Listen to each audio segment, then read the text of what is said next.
everybody, and welcome back to the channel. Money in the Bank PLE ended around an hour ago, and I wanted to get my thoughts, reaction, opinions on it, and just the things I've been seeing opinions by you, the fans of WWE Universe, and hopefully you guys get in the comment section below. We can argue respectfully, and maybe I can shed some light on things and make you guys at ease for the things that you didn't like about this PLE.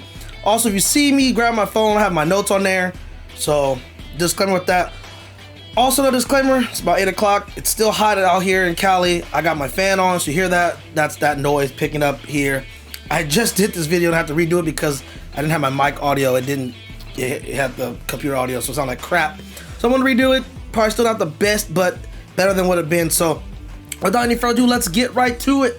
This is something I will probably do once a month. I know I had that one video when it came to the Wide 6 and the debut of Jacob Fatu, and I said there I didn't know how often I would do those, so I'm thinking every PLE I will do a reactions, and there's anything that's happened over the course of the shows leading up, I might mention that if it's caught my eye and maybe my opinion. So this probably little segment on the channel will be once a month or so. So like I said, let's get into it. Money in the Bank pay-per-view PLE just ended, and for me personally, I enjoyed it. Was it the greatest pay-per-view ever? No. Was it the worst? Absolutely not. I'm seeing people say it's the worst of the year. It's the worst.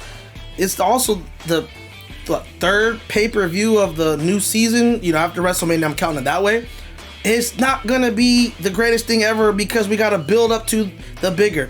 As much as Money in the Bank is liked, and with the stipulation, it's not the big four or big five anymore. It's not Royal Rumble. It's not SummerSlam. Not Survivor Series. It's not Mania. Okay, it's not. It's just a regular PLE with a cool stipulation that got started at WrestleMania. So, and became its own, PLE.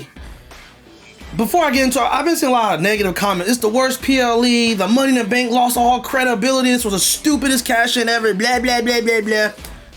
I don't want to sound like I'm bashing you guys. You get in the comments. You can have your opinions, but I'm also going to, I use this word lightly, educate and enlighten you onto bigger pictures and bigger things that the WWE is trying to paint.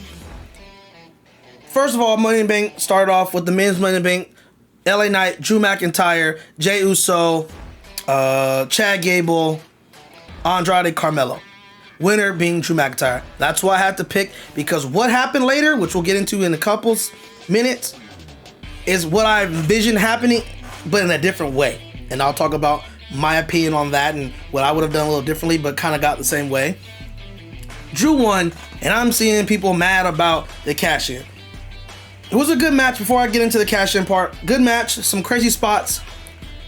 The one thing about WWE and wrestling, I honestly wouldn't mind me wrestling, besides, short, not that big, and I'm very charismatic and stuff, and I think it would be fun for me I would like to be healed, to be against the crowd and all that stuff, and do some cool things. But I'm not taking these bumps that these men and women took tonight, especially the women, and we'll get into that in a little bit later too. But I don't know how, people say it's fake, I don't get it. Dude, any little thing to a basic punch move can lead to an injury, and these men and women out here do this shit every day and somehow don't get hurt as often as they even could get hurt. So I want to give them props. Good Money in the Bank match, way to kick things off. Outcome, results, to me, there was nobody better. And I'll get into that. So let's go into fast forward. Drew McIntyre won. He said it. He was going to cash in. If he wins, he's going to cash in that night. Fast forward to Damian Priest versus Seth Rollins for the World Heavyweight title. Stipulations, if Seth wins, Damian Priest out of Judgment Day. If Damian Priest wins, Seth can no longer challenge for the title as long as Damian Priest has it. Damian Priest at a backstage right before the match told Finn Balor and the rest of Judgment Day, do not come out here, which Finn Balor looked a little pissed off and called him, he said, whatever you say, boss. So obviously there's something still there and it's brewing more and more. Good match. I thought, really good match. I forget how well Damian Priest can actually go. I think he gets criticized, but he's actually a good performer. Obviously Seth is Seth. He did his thing. I like where the match was going. It hit a real weird spot that I think for me personally killed the match, but the next events that led up to it, it was perfect because like this happened, but then this happened, so you kind of don't really maybe care about it. The spot where Damian Priest and Seth Rollins, I think, do reverse Falcon arrows, and then Seth hits it, and the referee go 1, 2, and it looked like he was going 3, and then he just stopped and said 2, and Damian Priest did not kick out, and Seth is like 2, and it was weird because I don't know if it was a small like little side, little subtle shoulder, lift up the shoulder that we didn't see, but it just looked like the referee's gonna count to 3, and he just stopped to continue the match. And I'm gonna say this one thing: wrestlers all around, they need to have a better backup plan for missed spots than they do. You watch some of these, worst misses ever and botches. You see someone miss and they just still act like they got hit. They didn't. You gotta play it off, play it off somehow. That one was a little hard, but like someone miss a punch, don't act like you got hit. Look like he missed and go attack and get to this next spot. I know it's easier said than done, but sometimes like they look dumb when they miss their spots and it's botched, and it's like, why would you play off an obvious he missed? Like I never understood it. But anyways, botch happens or whatever happens. Maybe it was planned. I don't know. It was weird, very weird. And within 10 seconds of that, hits Drew McIntyre's music. He comes out, cashes in, match is official, triple threat match. He throws Damian Priest out to the outside. He's going after Seth. They go back and forth. He hits the Claymore DDT. Sorry, not Claymore. He hits the DDT. I can't think of what it's called. Sets up the Claymore kick for the win, and out comes CM Punk. Attacks him, beats him up with a chair, his own fist. Wraps the camera cord or whatever cord around his neck, choking him out. Uses the title, hits Drew in the side of the head, knocking Drew kind of out. Then CM Punk just sits on the announce table holding it like he did back when he won the title against Cena. I think that Money in the Bank actually. So kind of, paying homage to that spot. At this point, Seth Rollins is now rolled out. Here comes Damian Priest. Drew gets up, groggy, south of heaven, 1, 2, 3. Damian Priest retains the world title, and pause that. People are going ballistic. Not all. I've seen some compliments. I'm not compliments, but some agreements. I agree. But I'm seeing people say, this is so stupid. The Money in the Bank is going to lose its credibility. No one's going to take it serious. Nobody cares about Damian Priest and his world title, and this is so stupid. First of all, it's a show. Scripted. Stop taking yourself so serious. Maybe I'm taking your comments too serious. I gotta work on that. But stop. Stop. It's a show. Whether you agree with the decision or not, cool. But this credibility stuff that doesn't stop. It doesn't exist, especially in WWE. Maybe in AEW or where you gotta stop worrying about wins or losses. WWE tells you that. Stop worrying about credibility and everything. Now, I agree that sometimes certain things don't make sense, but this one made sense. I'm gonna tell you why. Second, the Money in the Bank don't need credibility. Like, it doesn't need to be cashed in all the time the same way to be credible. It literally comes with credibility. It's a walking credible. Winner of this briefcase gets to cash in at any time. Do y'all forget that? Do y'all forget it? Because there's some bad cash-ins. It's funny, when WWE's predictable, you're too predictable. Then they do unpredictable things. This is stupid. Like, y'all can't always, come on, man. Stop criticizing every little thing.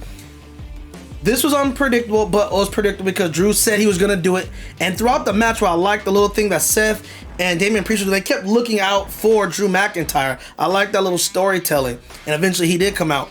It made sense because after what Drew did to CM Punk is going to want revenge. Toronto crowd, also on Toronto, of course they're going to bring CM Punk out there. They had Cena out there, Trish Stratus, the Stars going to come out. We'll talk about John Cena in a second. CM Punk comes out there. Crowd was chanting CM Punk. They wanted it. They got it. It happened. Cool. Cost them.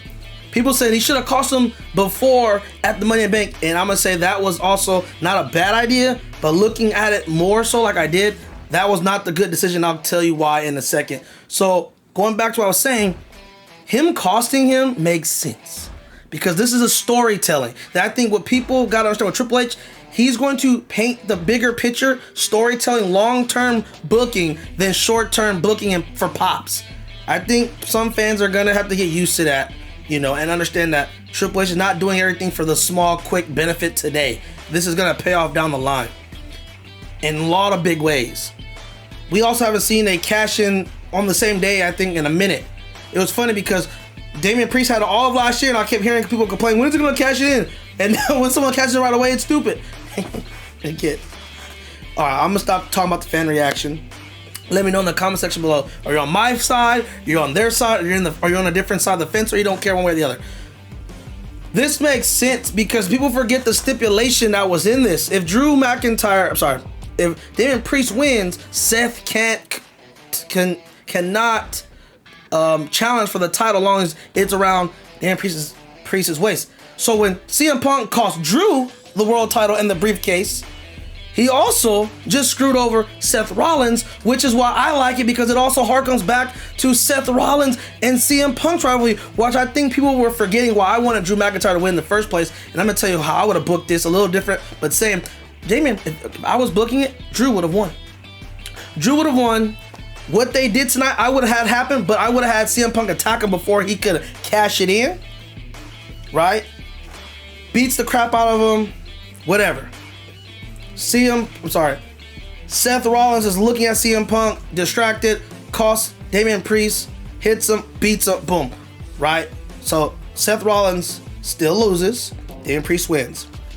Right? Or you can have Seth Rollins beat Seth Rollins beat Damian Priest because Priest is distracted, worried about Drew McIntyre. Seth wins. Now Drew is out of Judgment Day. They do their own thing, whatever. Over the next course of a few months, now this is the big thing. You would have to get Drew McIntyre off television for a couple months, right? Or however you do that. Wherever you need to do that, you do that. Royal Rumble rolls around. CM Punk wins the Royal Rumble. Seth Rollins attacks CM Punk, telling him, pick me, Phil. I'll make the choice for you. Me and you at WrestleMania. Boom, right? At this point, Drew McIntyre's off television with the briefcase. He hasn't been on television for some time.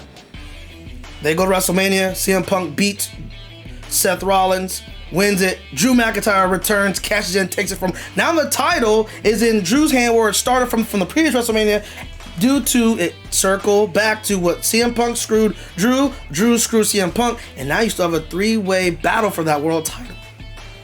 That's how I would have done it. Either way, Drew's win would have led to CM Punk also rivaling with Seth Rollins like it did, and we're back to that square one. So why, even though I would have done it different, I like this decision to do this. Because CM Punk did just screw Drew, he also screwed Seth. And this is what Seth's going to talk about. CM Punk's a cancer, he's selfish, he doesn't care about no one but himself. Now, you have a battle for the World Heavyweight title. There's so much tension on the World Heavyweight title now, because there's a lot of tension on the Bloodline WWE title. It's probably overshadowing the world title. So now you got CM Punk, Seth Rollins, Drew McIntyre, not to mention Damian Priest. They're going to break up, Finn Balor them, and Gunther waiting in the wings at SummerSlam. So you got 6 potential men fighting over the world title over the next couple of weeks, months, or whatever. Obviously, Gunther's going to get his at SummerSlam. And boom, right? So you got 6 men fighting for the world title, maybe even more as we get further and further in the year. And this is why I say this cash-in made sense and the decision made sense. Bloodline is fighting over the WWE title with with Cody Rhodes, Orton, KO. That is taking over the WWE title. That title will be involved in that until the story is over, especially what Solo said on SmackDown that I should be champion. That title is stuck there. I just talked about the drama with the World Heavyweight title. Now this shows us that this rivalry between CM Punk and Drew McIntyre will for sure involve a world title. We were wondering if it needed it or didn't need it. It's going to for sure do it. That's what that solidified. This will culminate with somebody, either Drew, Finn, I keep saying people's wrong, Drew, Seth, or CM Punk winning the world title. That's what that solidified. And this is why it makes sense, and I think people don't understand things. They get so caught up in what they want to see. Get WWE 2K24, create your own channel, and make your own universe like the rest of us do to be a booker. Plain and simple. Who was going to win the briefcase? Think about it. Everybody in the Money in the Bank men's match, except for 2 guys, was involved in something later on. Drew is involved with Seth, Damian Priest, and CM Punk, like I just said. We all know Jay's destined to go fight with the Bloodline. We know that's going to happen at some point, so he's caught up. LA Knight's gonna probably face Logan Paul at SummerSlam for the United States Championship. Chad Gable's got issue with the Wyatt Six. So Andrade and Carmelo Hayes are gonna win the briefcase, right? Let's just say one of those wins it. One of those wins it, and then we have the WrestleMania this year in Vegas. The Rock versus Roman versus Cody, whoever. WWE title on the line. Winner is Roman Reigns. He beats the new bloodline, blah, blah, blah. And here comes Carmelo or Andrade. That's what y'all want to see? All those years of work is going to end because Andrade and Carmelo's going to cash in? Does that make any sense? And then if they do and they lose, then it's going to... That was stupid booking. Same could be said if they cash in the world title. CM Punk versus Seth Rollins for the world title. We've been waiting years for this match. It ends. Whoever wins, wins. Here comes somebody cashing. Like, so my point is, it made sense that the Money in the Bank, when it comes to the men's side, is irrelevant because there's so many bigger storylines that are going to be focused on the world title that it would ruin it. What if Gunther wins the world title at SummerSlam clean? Y'all want to see a Money in the Bank winner take it from him that way? Y'all be pissed. So when people just start rambling their mouths, and I'm sorry, I'm doing it right now, they don't take a step back to go, hey, bigger picture, Money in the Bank for this year right now is irrelevant for the men's. On the women's side of it, it makes sense. Great women's Money in the Bank match, by the way. I don't know how they took some of those spots. For me, the beginning of it was kind of slow. They looked like they were kind of being careful with one another, then they just went to like another level, just spot after spot. Oh my God, Tiffany Stratton, that somersault into an Alabama someone to the freaking ladder was just, that was so clean. I hope that's in the game. That was a crazy spot. Whew, credit for Naomi for taking that. Chelsea Green, damn, Naomi took some spots. Chelsea Green unpretty to Naomi on the ladder. Loyal Valkyrie getting packed up by freaking Io Sky on the ladder, and then Chelsea Green. I like how they have the two women that people were pulling for, and the hometown hero, Chelsea Green, and then Tiffany Stratton, the future. Chelsea Green's there, and she throws her off the ladder onto the tables that they set up about 10-15 minutes before that, and Tiffany Stratton wins. I like that. Again, going back to talking about the men's, Bayley's not really having no big storylines other than people just won her title. Liv Morgan's title does have a storyline with Rhea Ripley, but it also could involve Tiffany Stratton without it ruining anything. Because let's say Tiffany Stratton, she's the Money in the Bank winner. Rhea comes back. She hasn't cashed in yet. Rhea comes, even though she just said in the press conference she's going after Bayley, right? And we'll talk about that in a second because I figure that's what they're going to do. Just as she goes after Liv Morgan, Rhea really comes back, beats the holy shit out of Liv Morgan, leaves her unconscious. Here comes Tiff, takes the world title away from her. Now Rhea just costs Liv everything, and they can fight, and they can come back to the world title. Makes sense. Bayley set to face Nia Jax, who was a little alliance with Tiffany Stratton at SummerSlam. Maybe Stratton interjects herself in that match, or maybe Nia Jax doesn't beat Bayley, but beats up Bayley enough where Tiff can now capitalize and win that SummerSlam. And then Nia Jax is kind of pissed and disgruntled because, like, I've been having your back, I've been bullying people, what, and this is how you repay me? By taking the title from behind. Like, so that storyline for the women makes sense, where like the men that didn't make any sense. So people that are complaining about credibility and no one's gonna take it serious, stop taking it that serious. Watch the stories they build. But let me know in the comment section below if you agree with me, or at least if you understand where I'm coming from, because that's what I'm trying to really get. I don't care if you agree with me or not, but just understand where I'm coming from, and I'm understanding where I think WWE might be coming from. The women's Money in the Bank match mattered because there's nothing really going on huge with the women's titles that won't mess up with the Money in the Bank. The men's, however, will. Like I said, it will really mess up everything. So it's really good that Drew in the press conference after was awesome. So I really love how that went down. The future of women's wrestling will be in good hands with Tiffany Stratton, Rhea Ripley. But the future of the men's and Braun Breaker, he lost tonight, and I'm actually glad he lost. Not because I'm not a fan of Braun Breaker. I'm a fan of almost everybody. I like his work, but I don't think he needs to win. Let Toronto get a dub because Kevin Owens lost, and obviously Chelsea Green got thrown off a ladder into a chair, so they didn't have the hometown hero. So let Toronto get a dub, and let Sammy overcome Braun Breaker, who's gonna make him even more pissed off and more destructive, adding to his character. and it leads to him beating the crap out of Sami Zayn. Maybe taking out Sami Zayn.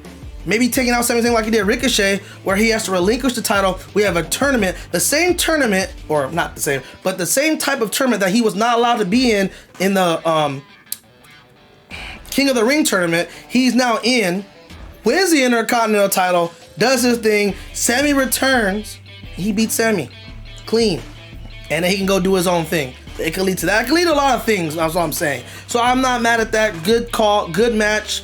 Really like them. Braun's a beast. He will be the future. No problems with that. And now and you know what's crazy? I was thinking 5 matches not a lot, but going through, I'm like, damn, it's over. Like, I kind of wanted one more match, so maybe they need to go to 6, but I'm cool with 5. John Cena came out, announced that he's going to retire at the end of next year in Vegas. Will be his last WrestleMania. Will be his last WrestleMania. So I've always said I've been trying to say I'm going to go to Las Vegas. Since I live in Cali, I can make that drive. If I can save up the money, I'm going to go. Because I grew up watching like Randy Orton, Brock Lesnar, John Cena. Like, I'm 32 years old. I was watching wrestling before they even started wrestling. And now those guys are on their way out. It's crazy. So I would love to be there if I can. We'll see what happens. But that's the plan. So he's going to retire. Main event time.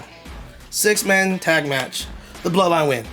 Plain and simple. Good match, fun match. I liked how it's booked. People hate Solo, and I just want to say Solo is playing this role perfectly.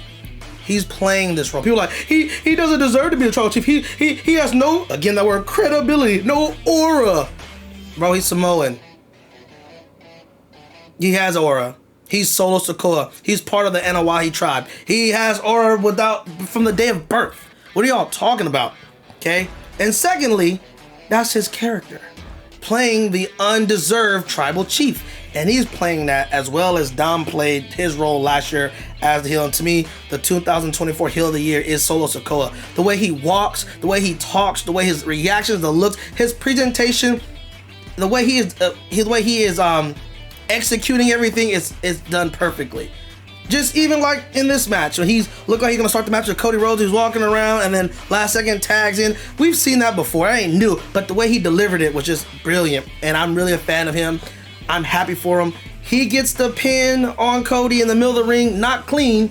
Bloodline interference. Well, not interference. Well, yeah, Tomaloa interferes after couple ref bumps. But I like the ref bump because not only did the Bloodline capitalize on ref bump, but so did Cody's crew. So I like that. We don't usually see both sides, heel and babyfaces, capitalize on ref bumps all the time. And I like that aspect because at one point I'm like, holy crap, are they really gonna have the faces win this? Because then what Solo just said about he's a real tribal chief, you know, Roman Reigns is not a true man, he couldn't beat Cody, that's kind of gonna go to wayside already. And then out of nowhere, when Cody's looking for the Trinity Crossroads, Fatu comes out of nowhere after he was all over the places, running through like a madman that he is. And I'm so glad he's on WWE. Finally, I can't wait till next year to play as his character. Same with Toma Tonga. And a lot of these guys are just great out of elsewhere that I've never gotten to really see or witness. I'm so glad they're here. I can watch them. So I can't wait for 2K25. Hopefully make it a 2K25 because I've been hearing some bad things about 2K24. I've had some similar experiences, so we'll see. Hopefully they can make it. But I'm excited. He does like a somersault, moonsault, taking out Cody, perfectly executed, which leads to Cody getting packed up with a spike for the 1, 2, 3 after Jacob Fatu threw the referee back in, and boom, that was it. I'm seeing people like the PLE sucked because there's no surprises, no returns. I was shocked, but then when I think about it, like, it made no sense for him to return. Why would Roman Reigns return for that? Why would he return? Why would he return for that?